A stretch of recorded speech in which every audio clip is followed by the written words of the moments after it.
adalah apa namanya, kita sebutnya ambatot, dan ini akan berlangsung baik, akan berlangsung itu rutin 1 kali dalam 1 minggu. Jadi sebelumnya mungkin saya present dulu bahwa narasumber kita malam ini, tamu undangan kita ya Bu Julia Putri Nur. Beliau adalah pemerhati pendidikan yang meskipun sudah bertahun-tahun di Jakarta, tapi upaya dan kecintaannya terhadap Sulawesi Selatan itu sampai sekarang masih terjaga.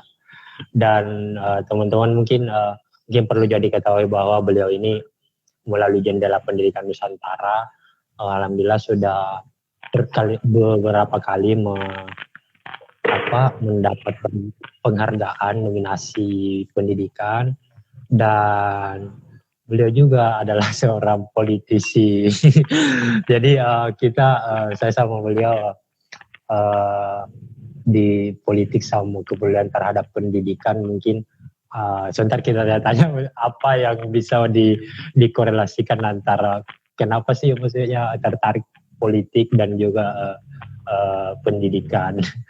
Jadi Bu, saya malam ini sebetulnya untuk ngobrol-ngobrolnya kita itu lebih kepada melihat kondisi di kacamata Ibu soal situasi dan kondisi pendidikan, khususnya siswa-siswa yang ada di desa yang daerah tertinggal, dan juga bagaimana membaca arah kebijakan baru Kemendikbud yang kita tahu yang Merdeka Belajar.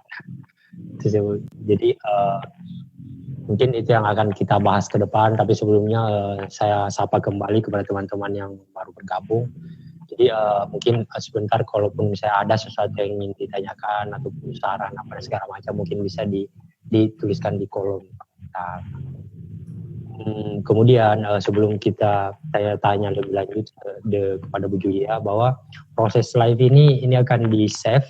Jadi meskipun sebentar sudah selesai, bukan berarti teman-teman yang tidak sempat ikut bergabung secara live ini tidak bisa. Tapi bahkan besok pun kalau masih baru sempat bisa menonton, bisa, karena ini akan di save gitu. Baik Bu, jadi sekarang ada di mana Bu? Iya, Tasman. Assalamualaikum warahmatullahi wabarakatuh. Waalaikumsalam warahmatullahi wabarakatuh. Ini terima kasih karena sudah memberikan ruang lagi untuk kita berdiskusi.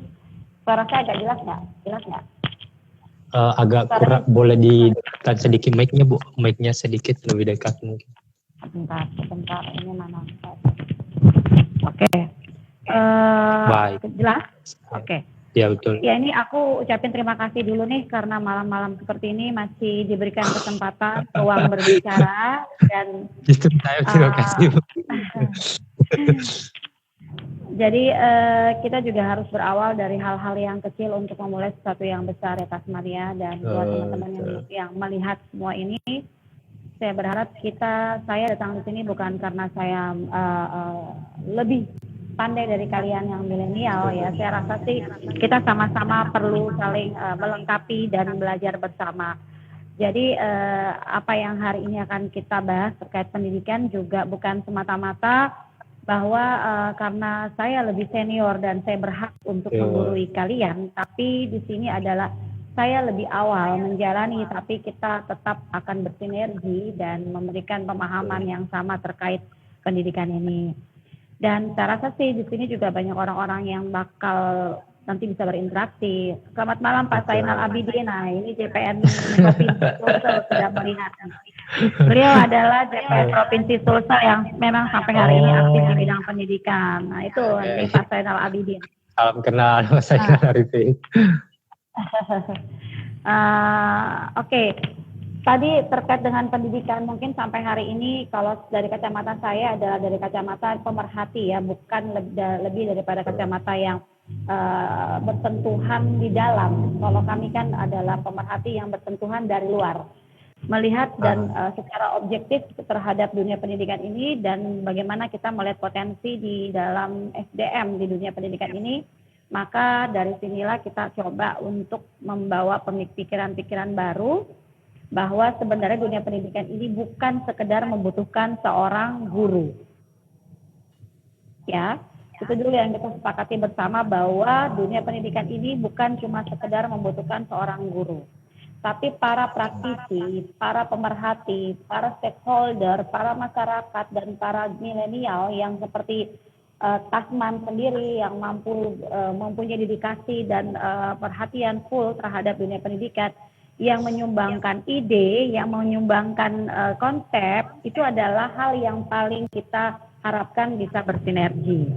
Ya, pemerintah sendiri tidak akan mampu membangun sebuah konsep pendidikan yang maksimal kalau tidak didukung oleh semua SDM yang juga punya potensi. Pada dasarnya di sini seperti apa yang Tasman lakukan, ya, yang dalam sekolah pendidikan yang kita akan terobos saat ini, sebuah alternatif sekolah, ya, di mana alternatif sekolah itu yang Anandika, ya, apa namanya tuh sekolahnya? Anindaloka. Oke, Anindaloka ini adalah sekolah multikultural yang kita punya pilot project itu di Jawa Tengah, ya. Di Jawa Tengah, ya. Jawa SMK Barat, apa Jawa namanya? Barat, Jawa Barat. SMK Bakti Karemana. Oke. Dari sini kita melihat bahwa dunia pendidikan itu bukan cuma sekedar membutuhkan matematika, belum PKN, pendidikan dasar dari sekolah itu sendiri. Tapi dengan adanya multikultural ini, kita merasa bahwa sudah ada para pemerhati di Indonesia ini, para investor di bidang pendidikan yang turun memberikan perhatian penuh terhadap dunia pendidikan ini, khususnya terkait dengan sosial edukasi. Ya kan? Saya katakan sosial edukasi itu lebih kepada dia bagaimana para milenial ataupun generasi Z nantinya itu mampu mempunyai pendidikan basic, bukan sekedar pendidikan yang dasar yang umum dilakukan di dunia pendidikan kita sampai saat ini. Dan yang terjadi saat ini dengan adanya sekolah multikultural itu, kultural, ya, saya agak cadel kalau bilang itu memberikan pendidikan terkait di bidang soft skill mereka. Di sana kan idealisme pendidikan itu sudah bisa dikawinkan, di mana etika berkehidupan. Saya bilang etika berkehidupan itu adalah bagaimana berinteraksi dengan lingkungan sekitar, terkait dengan mengerti tentang budaya lokal, terkait mengerti dengan pariwisata lokal, terkait mengerti dengan potensi-potensi lokal daerah, ya, terkait dengan mengerti tentang SDM lokal itu yang mana dibangun dari wilayah lokal itu, sehingga Anindaloka ini melihat dari sisi berbeda, ya, sisi berbeda, melengkapi apa yang diajarkan di kurikulum sekolah umum, ya kan, benar kan? Nah, betul. Sebenarnya seperti itu yang kami inginkan sebagai pemerhati pendidikan, ya, Tasman, ya, di mana dunia pendidikan di Indonesia ini harusnya menyentuh juga dari soft skill. Para pengajar atau guru-guru yang ada di sekolah itu harus menjadi jiwa motivator atau jiwa trainer atau jiwa para mentor. Ya, bukan cuma sekedar dia seorang guru. Jadi kita mengupgrade pendidikan itu juga mengupgrade para pengajar, mengupgrade para guru. Karena kalau cuma murid, alangkah tidak seimbangnya jika murid saja yang kita upgrading, tapi para pendidik tidak kita upgrading dari sudut pandang yang sama. Betul. Ya kan? Nah, jadi inilah yang kita harapkan nantinya ke depan, bahwa dunia pendidikan ini, para pemerhati ini, para milenial ini yang sudah lebih duluan lahir, ya, untuk membimbing generasi Z ini, lebih banyak memfokuskan diri untuk menjadi aktivis atau praktisi di bidang pengembangan sumber daya manusia, khususnya berasal dari dunia pendidikan. Karena kita nggak akan pernah bisa bilang pemerintahan ini tidak bersinggungan dengan SDM. Semua hal di Indonesia ini harus diawali dengan potensi dasar dari sumber daya manusia itu sendiri. Ya enggak? Dari mana? Ya pasti dunia pendidikan. Ya kan, nggak mungkin ujuk-ujuk dia menjadi politisi, ujuk-ujuk dia menjadi pengusaha, ujuk-ujuk dia menjadi pemimpin negeri kalau dia tidak mau melewati sekolah pendidikan dasar, ya kan? Nah, hanya saja sekarang dalam pendidikan dasar ini ada sedikit hal yang perlu kita amati ya, Tasman ya, bahwa mereka lebih memfokuskan diri penyelesaian kurikulum secara target kurikulum nasional. Ya kan? Namun ya tidak berimbang dengan membentuk sebuah potensi dasar dari humanisnya atau karakter manusianya. Benar tidak?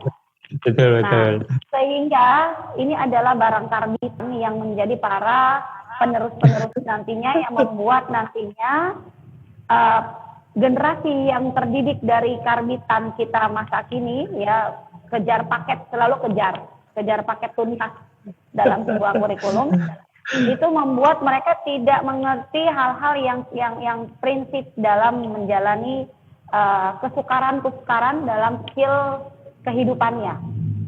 Karena yang kita hadapi sekarang bukan cuma dia harus kaya, sukses secara finansial atau merdeka dalam finansial. Tasman, kalau mau dilihat, semua generasi milenial itu tidak perlu diajar sukses finansial. Karena mereka adalah makhluk-makhluk yang terlahir menjadi manusia yang kreatif, yang dilengkapi dengan sumber daya teknologi yang cukup tinggi pada saat ini.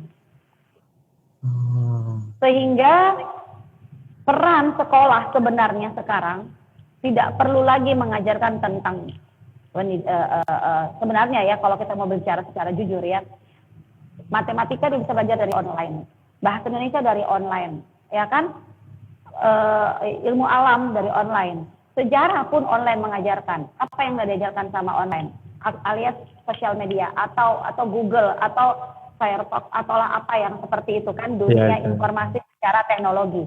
Semua mereka bisa gali, bahkan lebih cepat dari pendidik itu sendiri menemukan jawaban dari dunia ini berdasarkan teknologi. Ya enggak? Namun, ada yang tidak bisa dia dapatkan di dalam teknologi. Pendidikan soft skill-nya. Karena teknologi tidak mempunyai emosional dalam mengajarkan kepada para pelajar ini, atau para mahasiswa, atau para sumber daya kita ya, atas human ini. Sehingga pendidikan hanya sifatnya mengajarkan teknologi sifatnya hanya mengajarkan secara visual, ya enggak, visual atau bacaan yang terlihat, yang terbaca dan terdengar. Oke, tapi tidak mampu mengajar secara sebuah rasa emosional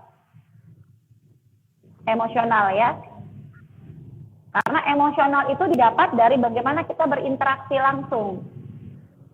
Ya, betul. Nah, jadi fokusnya pendidikan sekarang di sekolah sebenarnya harusnya mulai melirik kepada pembentukan sumber daya manusia itu secara karakter, ya kan? Nah, yang dasar-dasar pendidikan lainnya itu mereka bisa mudah dapatkan dari segala sumber informasi. Tinggal kita guidance, tinggal kita arahkan, tinggal kita kasih petunjuk. Coba buka Google misalnya.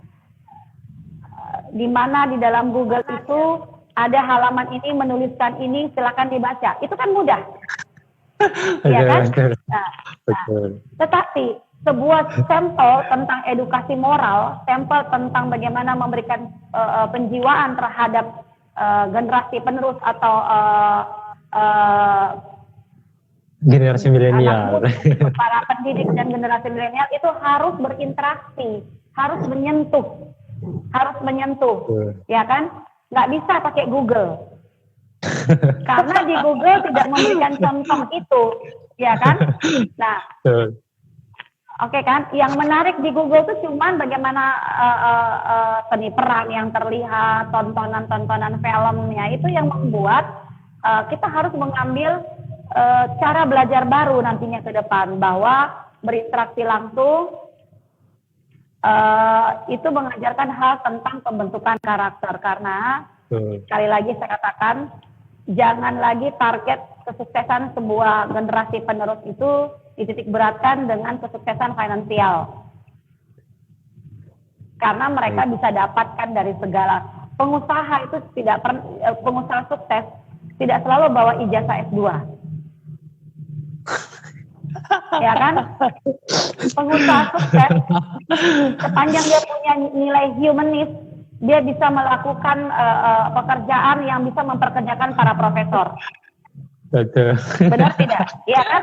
Nah, sehingga di sini yang kita butuhkan adalah mental mandiri, ya kan? Mental mandiri, mental berinteraksi kepada tantangan masa depan, ya. Dan yang kita butuhkan itu bagaimana sampai generasi muda ini bisa melihat peluang-peluang dengan menggunakan potensi diri yang sekiranya mampu menempatkan posisi dirinya secara etika, ya, beretika, ya kan, dan bertanggung jawab terhadap setiap usaha yang dia jalankan. Jadi trust, ajarkan membangun trust, ajarkan membangun kejujuran, ajarkan membangun bisnis dengan kerjasama. Nah, itu yang harus ditingkatkan ke depannya, gitu loh, Tasman. Baik, jadi sebetulnya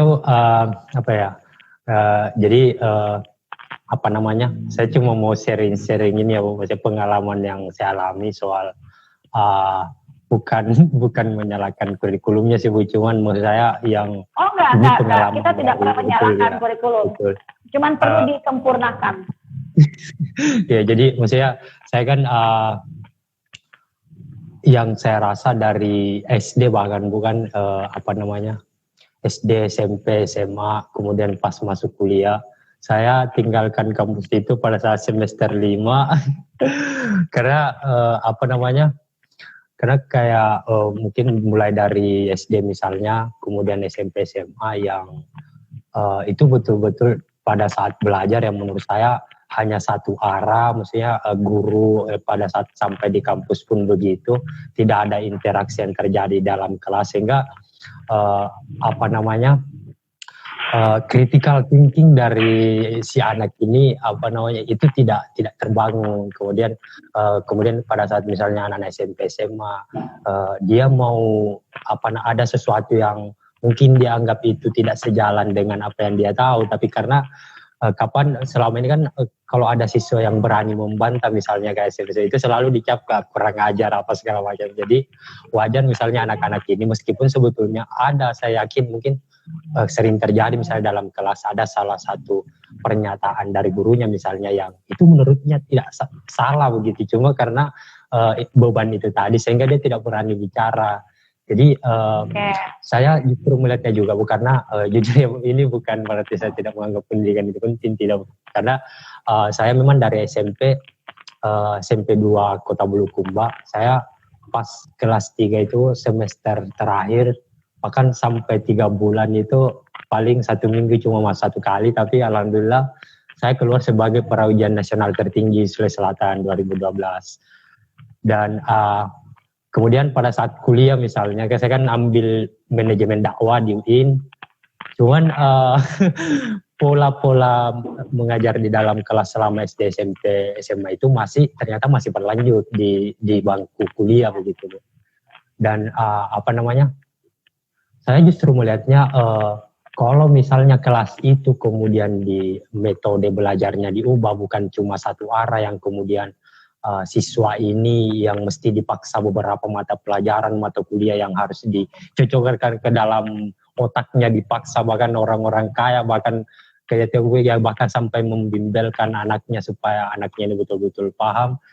Dan itu kayak sehingga sebetulnya saya melihat bahkan sering menemukan banyak anak-anak di desa ternyata yang itu dia punya potensi tapi tidak pernah diarahkan.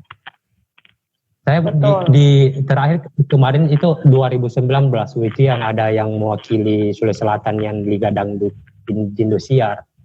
Orang tidak pernah tahu kalau anak ini punya potensi.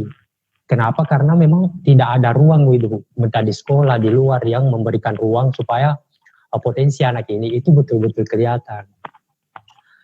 Jadi makanya kenapa kemudian saya kemarin di tanggal 2 bulan Februari kemarin itu nekat bawa 2 anak dari Bulukumba ke Jakarta dengan tanpa membebani siapapun, maksudnya tidak izin bahkan ke sekolah, karena ternyata kesenjangan pendidikan kota sama desa itu betul-betul luar biasa, Bu.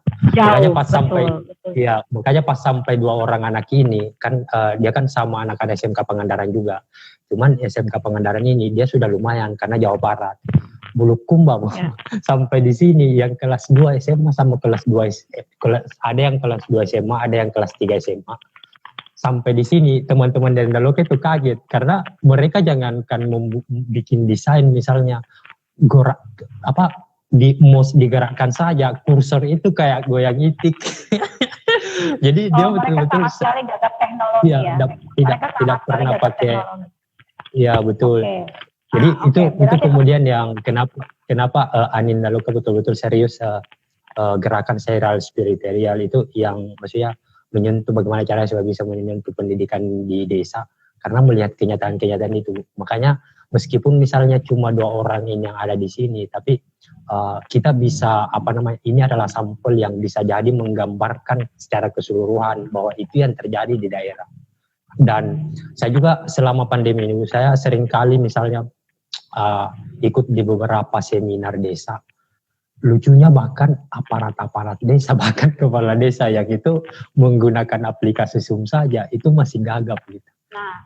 Nah, saya potong ya, saya potong ya. Nah, hal ini yang mendorong saya menyuarakan bahwa pelajaran jarak jauh itu tidak efektif untuk anak-anak yang berada di kabupaten sampai di kota-kota perbatasan, ya kan? Apalagi kota terpencil. Ya enggak. Nah, itu yang membuat kita tidak bisa menyamaratakan sebuah aturan dalam regulasi kementerian atau pemerintah. Karena kita ini hanya melihat bahwa luar negeri dan ibu kota. Paling rendah kota. Tapi kota saja itu masih digoyang. Coba kita bayangkan. Semua kota, ibu kota saja itu kalau tempatnya adalah akses internetnya kurang, tetap tidak bisa mengakses internet dengan baik. Itu kota loh. Betul. Nah, bagaimana kalau kita berbicara dengan kabupaten? Bagaimana kita berbicara dengan desa? Iya kan? Nah, apakah sebuah regulasi kementerian atau pemerintah pusat itu bisa meratakan? Untuk itu perlunya suara-suara dari masyarakat itu ditampung oleh para pemerhati atau LSM yang pure LSM, bukan sekedar LSM abal-abal yang saya katakan hanya mengganggu pemerintahan, jalannya pemerintahan dan regulasi ya. Bukan hanya LSM yang mencari kesalahan para pemerintah dan mencari kesalahan oleh para wakil rakyat. Jadilah LSM yang betul-betul peduli kepada rakyat dan tidak memusuhi pemerintah. Ya kan, jangan musuhi pemerintah. Bagaimana caranya LSM itu masuk dan menggandeng pemerintah agar semua hal-hal kecil ini bisa menjadi apresiasi pemerintah kepada para pemerhati atau LSM yang nantinya suara-suara mereka itu bisa didengar. Gitu loh. Pemerintah nggak akan mampu tiba sampai di ujung samping rumah kamu. Pemerintah nggak akan bisa masuk sampai ke gang-gang dekat rumah kita.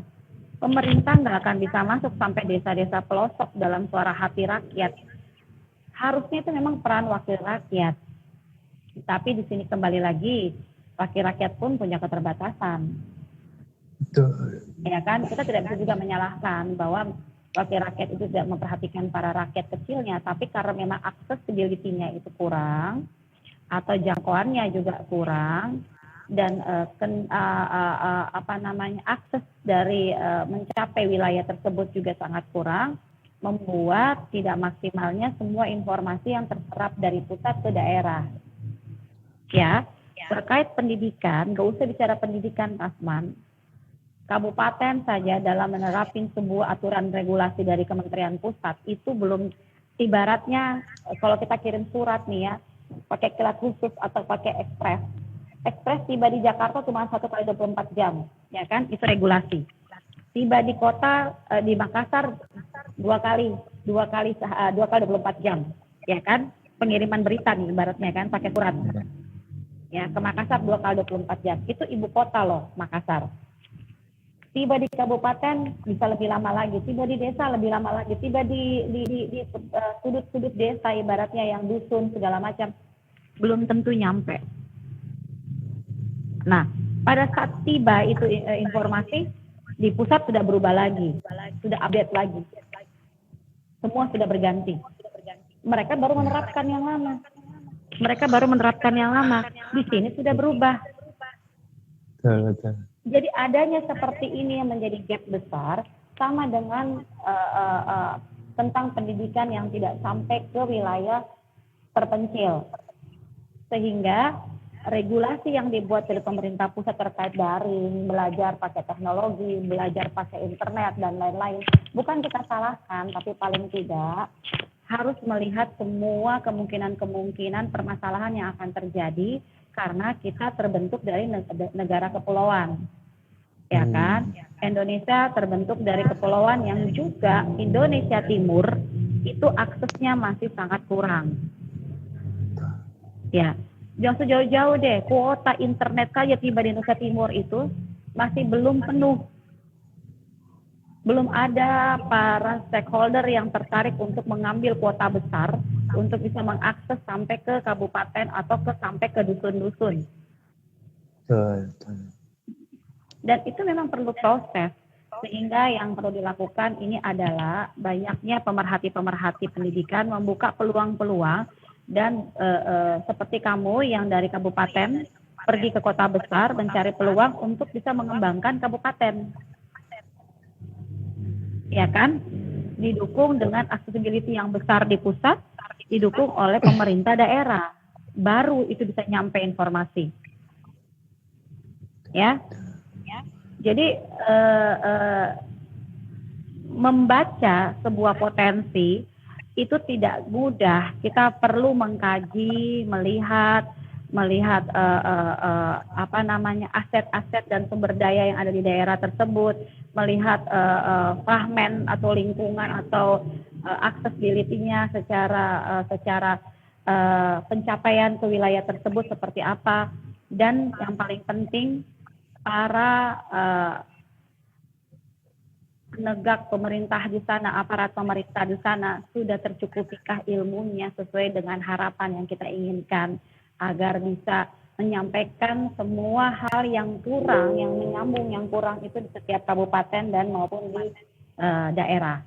Jadi di sini kita memang harus sedikit bersabar untuk melihat bahwa pemerintahan pusat ini bukan nggak peka, bukan nggak mengerti, tapi SDM dalam penempatannya itu dan kerjasama sama para LSM-nya yang kurang baik. Sebenarnya yang sangat dekat dengan masyarakat itu adalah pemerhati maupun LSM, gitu loh.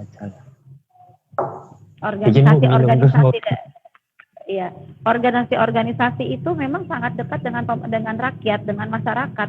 Cuman ruang bicaranya yang tidak ada. Ya, stigma tentang LSM itu sangat jelek di daerah. Nah, ini yang harus dirubah. Stigma LSM itu bukan pengganggu roda pemerintahan, bukan cuma sekedar mencari berita-berita negatif dan diangkat di surat kabar atau pada media online. Ini stigma-nya harus dihilangkan. LSM itu jangan cuma cari celahnya pemerintah. Bantulah yang seperti Tasman, ya kan? Bantulah orang-orang yang peduli pendidikan untuk bersuara, ya kan?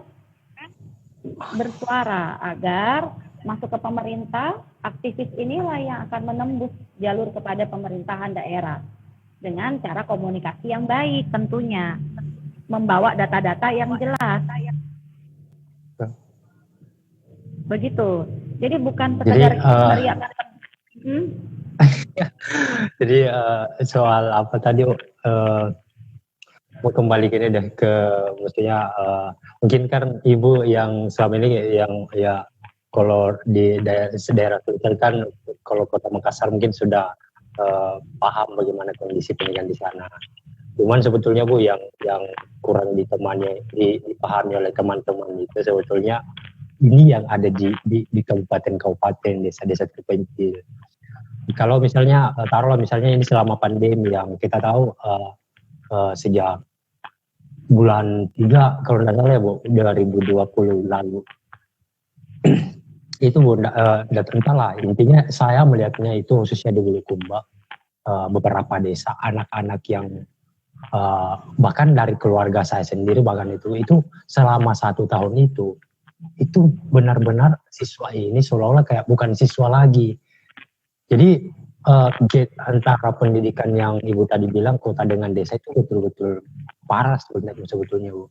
Bahkan sebetulnya Bu, kenapa akhir-akhir ini di kabupaten sama desa-desa itu banyak yang anak SMA tiba-tiba dipilih menikah, kemudian anak SMP bahkan ada yang lebih memilih menikah, kemudian anak-anak SMA yang belum mau mungkin, meskipun mungkin orang tuanya sudah ada yang minta ayo menikah apa, lebih memilih misalnya kayak ke Makassar kerja bangunan atau ke Takalar tebang tebu. Karena mau bagaimana lagi begitu Bu, karena itu tadi bukan mungkin sekolahnya yang tidak mau, yang tidak bisa atau gurunya yang tidak bisa melaksanakan proses belajar secara daring, tapi memang kan karena memang di kampung-kampung itu persoalan akses internet itu susah sebetulnya. Jadi Setuju. Ya, jadi itu sih Bu yang kayak saya melihatnya miris gitu. Di samping anak-anak ini kemudian yang sebentar lagi naik kelas misalnya, yang kelas 1 sudah mau jadi naik kelas 2. Sementara bahkan yang kelas 1 ini ada beberapa yang bahkan melihat sekolahnya saja itu tidak pernah Bu, yang mahasiswanya begitu. Nah sementara kayak kalau saya beberapa anak-anak SMP sama SMA yang saya sering temani diskusi, kayak saya kan kalau pulang di kampung itu lebih banyak teman sama anak SMP sama SMA, jadi saya paham betul apa-apa yang terjadi sama mereka. Itu bahkan katanya jangankan peningkatan, ada transformasi penambahan wawasan, pengalaman dan pengetahuan, bahkan merasa bahwa dia seolah bukan lagi siswa gitu. Karena betul-betul tidak ada lagi aktivitas belajar mengajar di ini. Meskipun mungkin orang tahu bahwa katanya ada daring, tapi kenyataannya justru sebetulnya banyak di desa. Nggak ada daring. Tidak ada sama sekali. Meskipun misalnya di grupnya itu aktif bahwa kerja ini, tapi yang saya lihat justru banyak anak-anak yang sama sekali tidak perhatikan itu, karena ya mau gimana, mereka mau kerjakan itu apa yang dia tahu soal pelajaran itu, sementara sama sekali tidak pernah ini belajar. Makanya meskipun Ibu tadi bilang sebetulnya sekarang dengan adanya Google misalnya gampang buka ini, tapi pertama dengan tidak adanya edukasi ada bimbingan soal mengarah ke sana. Iya. Jatuhnya anak-anak kalau misalnya kan dia hampir setiap bulan diberikan data misalnya sama orang tuanya, ya paling digunakan untuk main game. Jadi jangan salah kalau sekarang gitu, kalau kita ke desa-desa, bahkan anak-anak SD saja HP-nya itu semua miring karena dipakai main game bukan dipakai untuk belajar. Jadi sebetulnya kemudian kenapa ini juga terjadi, karena mau bagaimana lagi, orang tuanya yang kita berharapnya mungkin misalnya pemerintah pusat berharap orang tuanya yang bisa mengarahkan, sementara kenyataannya di desa banyak orang tua yang bahkan sekolah saja tidak pernah, bagaimana mau paham soal itu. Jadi mungkin anaknya bisa jadi dia pun dia tahunya belajar online. Itu sih Bu yang kayak menurut saya ini parah. Iya, jadi gini ya, mungkin benar Tasman, kita perlu menyuarakan ini, dan kalau bisa nih Pak Zainal, kita cobalah bersama PGRI untuk JPN Kota Makassar, JPN Provinsi Sulsel, dan JPN di mana saja yang memang ingin bergabung sama JPN juga. Marilah kita coba menyuarakan ini, bahwa persoalan pendidikan ini menjadi permasalahan yang sangat konflik. Kenapa? Yang kejadian-kejadian tentang anak-anak yang dibujuk menjadi tanda kutip berpaham radikal itu sangat mudah disusupin. Karena apa? sekolah-sekolah gratis di daerah, di kabupaten, di desa itu dibentuk oleh para penyusup-penyusup yang ingin mendidik anak generasi muda yang tidak mampu bersekolah, tidak mampu membayar sekolah swasta ataupun tidak lolos di sekolah negeri, mendapat sekolah alternatif. Nah, sekolah alternatif inilah yang terkesan bagi sekolah yang baik. Kita tidak memukul rata ya, tapi ada beberapa sekolah yang nantinya itu bisa mendapat, di dalamnya itu adalah pengajar-pengajar yang disusupin, pengajar-pengajar yang ikhlas mengajar menjadi seorang guru, padahal dia berasal dari paham radikal ini, gitu loh. Nah, paham radikal yang masuk secara pendidikan gratis dengan susahnya membayar sekolah dan tidak mampunya mendapatkan akses sekolah dengan tepat, tidak ada pilihan. Masuklah ke sekolah-sekolah yang ditawarkan secara gratis. Betul. Iya kan? Dan ketika itu disusupin, kita udah nggak bisa mencegah. Karena mereka sudah ada di dalamnya dan dibentuk di dalamnya. Menyusup dengan pakaian agama. Ya. Saya enggak, ya Pak Sainal, tolong disuarakan sama PGRI ya Pak Sainal. Saya butuh banget ini informasi dan saya butuh banget PGRI Provinsi Sulawesi Selatan mensupport saya dan JPN untuk menyuarakan ini Pak Zainal. Tolong sampaikan Pak Ketua Provinsi ya. Nah, jadi kembali lagi Tasman, bahwa kita jangan kalah cepat dengan organisasi paham radikal. Kalah cepat mendidik anak bangsa. Kalah cepat mendidik generasi muda. Karena tidak ada yang mau masuk sampai ke daerah terpencil, tidak ada yang mau masuk ke sekolah-sekolah di kabupaten, nggak usah bilang kabupaten deh, sekolah-sekolah di pinggiran Jakarta, sekolah-sekolah di pinggiran Tangerang, itu orang lebih memilih ada di kota.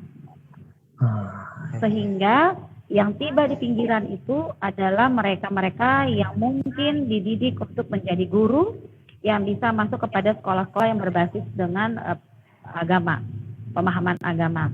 Nah, sehingga bukan sekolahnya yang salah, bukan pendidik yang salah, bukan gurunya yang salah, tapi penyusupnya ada di antara kebenaran itu. Sekolahnya mungkin benar, inisiasi pembuatan sekolahnya mungkin benar, berbasis agama. Tapi kita tidak pernah tahu, guru-guru yang ikhlas mengajar itu jangankan mengajar gratis, dibunuh, mati secara jihad pun mereka ikhlas kan? Nah, apalagi cuma sekedar mengajar. Betul.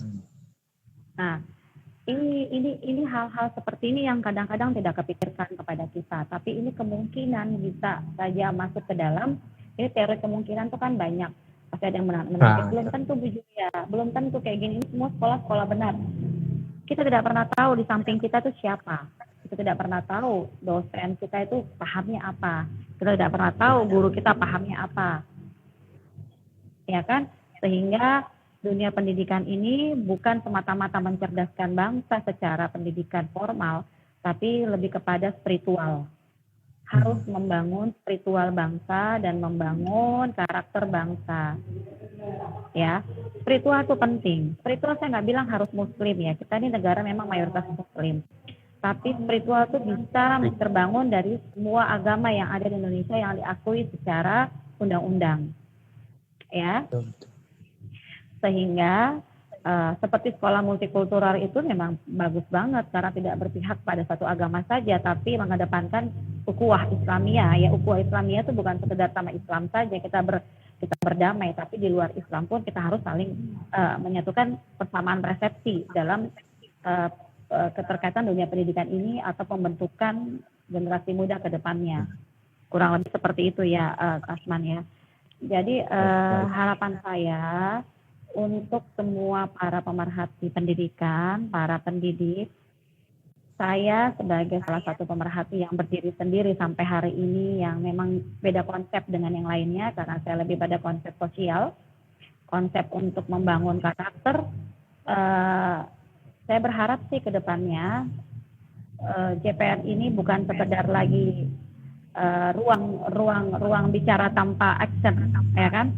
JPN jangan menjadi ruang bicara tanpa aksi, tapi adalah marilah kita membangun benar-benar menurunkan para pendidik-pendidik yang punya hati nurani, yang memang berniat untuk membentuk generasi penerus dan melihat persoalan-persoalan dan kesulitan-kesulitan di daerah. Seperti yang tadi Tasman sampaikan, bahwa pendidikan satu arah itu udah nggak masuk zaman sekarang.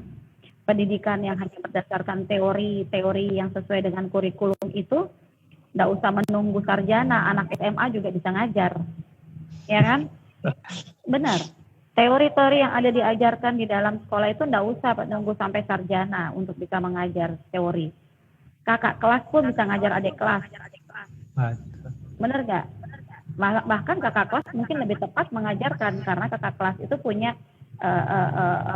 passion atau punya tekanan pengalaman dalam belajar yang bisa diajarkan kepada adik-adik kelasnya dibanding seorang guru yang tidak pernah merasakan jadi murid pada saat itu.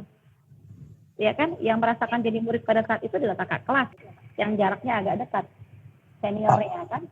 Kalau guru kan cukup jauh kadang-kadang jaraknya. Ya kan? Jadi peran generasi muda ini adalah menjadi pengajar, pendidik, itu sangat perlu, Tasman. Karena generasi muda itu melek teknologi, generasi muda itu berpendidikan yang di kota ya, dan generasi muda itu daya juangnya tinggi, daya tahannya tinggi, daya serapnya bagus, sehingga dia bisa menjadi pendidik di garda terdepan sepanjang generasi muda ini dibekali dengan pengetahuan yang multi talent dan karakter plus ya, karakter plus. Jadi kalau generasi ini sudah kita bentuk, maka dia bisa turun mendampingi para guru-guru di sekolah, karena guru-guru mungkin sudah pada tua-tua, kalaupun ada yang muda, terkadang itu mereka mengajar karena nggak ada pekerjaan lain selain mengajar. Ya kan, tidak ada ini, Bu, tempat lain. Satu kali lagi mungkin, Bu, izin soal ini sih, Bu, yang saya kan kemarin sempat ikut seminar dari Kemendikbud persoalan kebijakan barunya ini. Nah, di sana itu ada ditekankan bahwa kedepannya sekolah itu bukan lagi fokusnya cuma numerik sama literasi, tapi di sana kan ada pendidikan Pancasila. Katanya salah satunya itu adalah apakah sekolah itu ada keberagaman, bisa tidak menerima perbedaan. Nah, sementara saya justru melihatnya, kalau ini lagi-lagi ke daerah ya, Bu. Ya. Bagaimana mungkin misalnya kita bisa mengukur sekolah itu dia bisa menerima perbedaan, menerima keberagaman, sementara sistem zonasi masih berlaku. Maksudnya begini, jadi sekarang kan di daerah itu kan, Bu, yang kayak yang mau masuk SMP sama SMA itu harus orang yang dekat rumahnya di sekolah itu. Nah, makanya kenapa misalnya banyak siswa itu yang kayak SMP sama SMA, justru ada anak SMA yang satu bangkunya itu dari SD loh, satu bangku sampai SMA. Terus bagaimana caranya misalnya kita bisa mengukur bahwa anak ini bisa menerima perbedaan, sementara tidak pernah ada interaksi dengan anak-anak yang dari luar. Jadi sebetulnya kayak kalau dilihat arah kebijakan Kemendikbud sih, sepakat sih bahwa dia kurikulum itu tidak lagi cuma fokusnya di 3 tahun ini bagaimana caranya supaya nilai UN-nya tinggi, tapi di sana ada pendidikan Pancasila. Cuman menurut saya ini kayaknya kontradiksi dengan masih diberlakukannya misalnya sistem zonasi di daerah. Dalam artian tidak memberikan kesempatan kepada siswa bagaimana cara siswa ini bisa berinteraksi dengan anak-anak yang dari luar daerah begitu, yang supaya dia betul-betul paham juga budaya orang di luar itu bagaimana. Karena kalau cuma teori lagi-lagi bahwa saya kira agak sulit juga menerima bagaimana mengenai toleransi itu bagaimana kalau kita tidak hidup bersama. Itu sih kalau saya ini. Ya. Permasalahan ini juga perlu memang disikapi ya, Tasman ya. Kalau masalah zonasi ini kan hanya karena memenuhi kuota sekolah yang memang membludak.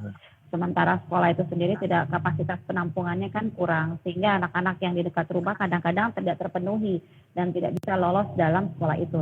Cuman kekurangannya sistem online zonasi ini banyak juga yang menjadi kekurangan, di mana orang yang pernah putus sekolah bisa masuk. Kenapa? Karena sistem zonasi dia masih ada kuota. Jadi orang yang berprestasi juga tidak bisa sekolah. Kenapa? Dia gagal tembus karena mungkin KTP-nya jauh keluarganya kan, atau mungkin dia hanya ngontrak tiba-tiba pindah ke situ kan.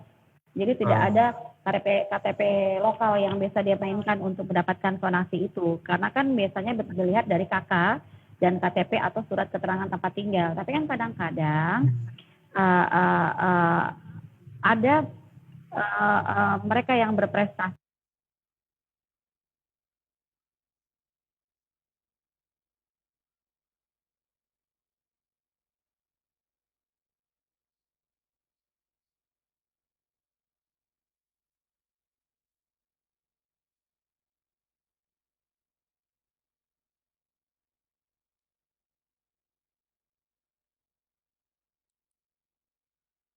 itu pengen menembus ke sekolah-sekolah yang dianggap selevel walaupun tidak di dekat rumah dia. Tapi kan tidak boleh. Sehingga gap antara prestasinya dia itu menjadi jenjang di sekolahnya di mana dia cukup pintar, sementara standar sekolah itu ada di bawah levelnya.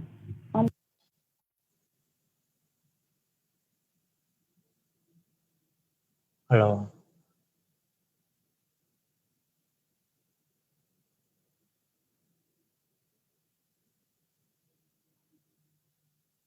Baik, jaringan Bu Julia mungkin terganggu, jadi sebelum sambil kita tunggu kembali ke room, saya ingin menyapa ada Pak Budiman Wirya Kusuma.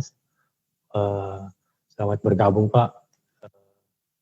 Kemudian salam kenal, meskipun kita sudah sering kontak-kontak, mungkin bisa langsung di ini saja Pak. Saya tertarik nih Pak mau undang live begini juga. Jadi mungkin saya dari Sulawesi Selatan, Bulukumbawa. Mungkin banyak hal yang bisa jadi edukasi untuk teman-teman yang ada di daerah. Apalagi misalnya kalau misalnya apa yang apa namanya yang banyak di luar negeri, mungkin itu sesuatu yang luar biasa sih Pak kalau misalnya Bapak bersedia untuk mengisi acara yang acara berikutnya ya live seperti ini sih. Baik, sekali lagi mohon maaf teman-teman karena Bu Julia tiba-tiba out dari room, barangkali ininya kali jaringannya yang bermasalah. Tapi kita kan tetap coba menghubungi beliau. Ya meskipun sekarang memang sudah masuk sesi closing sebetulnya, tinggal kita mau tanya apa yang menjadi hal yang ingin disampaikan sebagai penutup oleh Ibu Teri. Jadi sekali lagi teman-teman kalau ada hal yang ingin ditanyakan mungkin bisa bisa dituliskan di kolom komentar. Tapi sekali lagi saya mengucapkan terima kasih kepada teman-teman yang sempat bergabung di proses live ini. Mungkin yang belum tahu apa yang sedang kita lakukan sekarang ini adalah upaya untuk berbagi sharing-sharing pengetahuan, wawasan dan ilmu dari pengalaman gitu. Jadi kenapa kita memilihnya Facebook? Karena saya memang program ini itu orientasinya adalah masyarakat di daerah, khususnya di desa dan juga siswa-siswa di desa. Dan tentu kita sama-sama percaya bahwa Facebook adalah media yang paling banyak digunakan oleh masyarakat. Sehingga tidak menggunakan Instagram, meskipun memang followersnya di Instagram juga cuma 10.000,8 kan. Tapi memang artinya saya anggapnya lebih ini sih kalau di